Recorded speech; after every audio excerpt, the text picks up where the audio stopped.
पिता और गुरु की सेवा यदि कोई व्यक्ति करे तो भले ही उसके बाकी के साधन ना बन पा रहे हों, लेकिन माता पिता गुरु की सेवा का साधन भी उसको भगवत प्राप्ति करा सकता है। और इसका प्रत्यक्ष प्रमाण है महाराष्ट्र के पंढरीनाथ भगवान को जिन्होंने प्रकट किया, ऐसे श्री पुंडलीक। पुंडलीक भक्त की कथा बहुत कम हमारे उत्तर भारत में लोग जानते हैं। ये पहले भक्त नहीं थे। अपने माता पिता के प्रति इनकी श्रद्धा भावना नहीं थी। एक बार मां ने कहा कि बेटा हम वयोवृद्ध हो रहे हैं, तीर्थ यात्रा करवा लाओ, हमारे लिए रथ की व्यवस्था या पालकी की व्यवस्था कर दो, हम तीर्थ यात्रा कर लेंगे। तो पुंडलीक बोले कि भगवान ने 2 पैर दिए हैं, चल के चले जाओ, अब मेरे पीछे क्यों पड़े हो कि पालकी लाऊं, रथ लाऊं या कुछ लेके आऊं। तो माता पिता बोले कि दुर्भाग्य से ऐसा पुत्र है, अब क्या कर सकते हैं, चले गए। यहां पुंडलीक के कुछ मित्र, एक मित्र बड़ा धनवान था, वो रथ लेकर के आया और अपने मित्र पुंडलीक से बोला चलो मैं नया रथ लेके आया हूं, थोड़ा घूमने चलते हैं। पुंडलीक बोला हाँ चलो। रथ में घूमते हुए जब जा रहे थे तो रास्ते में माता पिता दिखे पुंडलीक को, दोनों वयोवृद्ध बेचारे सामान लेके तीर्थ यात्रा पे जा रहे थे। तो पुंडलीक ने नजर और फेर ली कि कहीं इनको बैठाना ना पड़ जाए। ऐसा था, माता पिता के प्रति कोई श्रद्धा नहीं। थोड़ा आगे जाकर के एक आश्रम में रात्रि हो गई, तो वहां जाकर के पुंडलीक अपने मित्रों के साथ सो गए। प्यास लगी तो रात्रि में उठे और तभी क्या देखते हैं कि 3 अत्यंत सुंदर कन्या उस आश्रम में झाड़ू लगा रही हैं। और झाड़ू लगाते लगाते लगाते लगाते अचानक से वो अत्यंत सुंदरी अत्यंत कुरूप हो गई।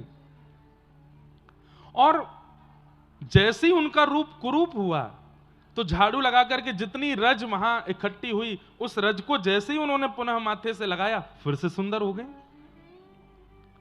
पुंडलीक की आश्चर्य देख रहा था, दौड़ करके गया और कहा आप तीनों कौन हो?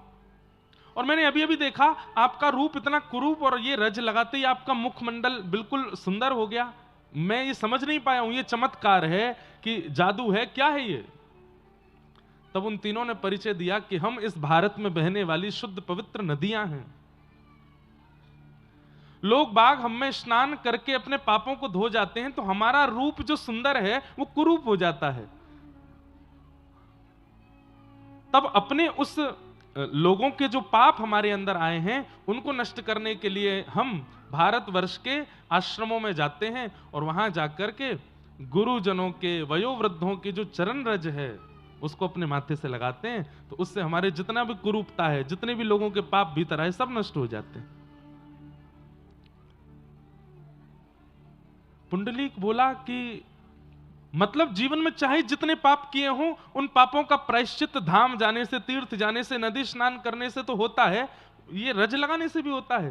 तब वो तीनों नदियां बोली कि धाम जाने से, तीर्थ जाने से, नदी स्नान करने से होगा यह भी कंफर्म नहीं है, लेकिन घर में विराजमान माता पिता और सदगुरु के नित्य चरण रज लगाने से तो नित्य पाप नष्ट होते हैं। ये प्रत्यक्ष है, ये प्रमाणित है। पुंडलीक समझ गए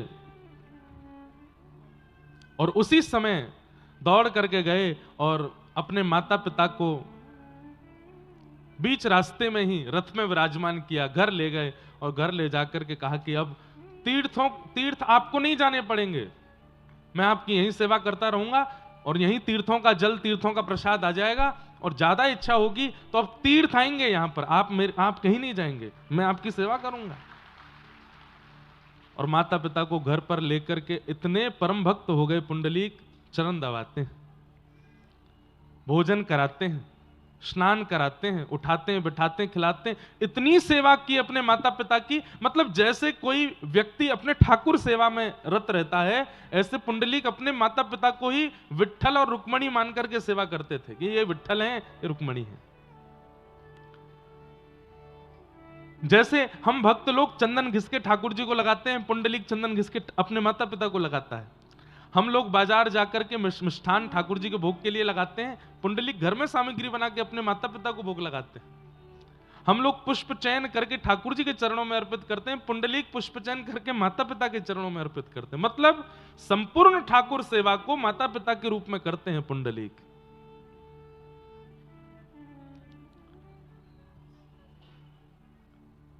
कोई साधन नहीं, कोई नाम नहीं, कोई जप नहीं, कोई अन्य क्रिया नहीं, केवल माता पिता की सेवा। यहां द्वारिका में जैसे ही लीला पूरी करने का समय आया, ठाकुर जी ज्ञान उपदेश कर रहे हैं उद्धव आदि अपने कुछ प्रियजनों को। तब उद्धव ने कहा, नाथ आप कहां जा रहे हो?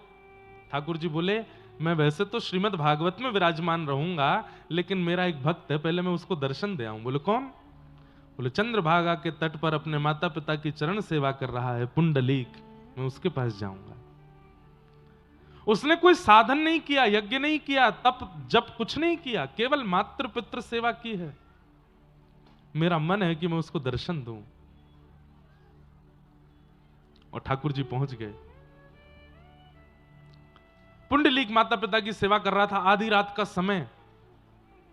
जैसे ही ठाकुर जी आए तो ठाकुर जी के श्री अंग से कस्तूरी की सुगंध आ रही थी, और वो सुगंध इतनी मनमोहक होती है कि महाराज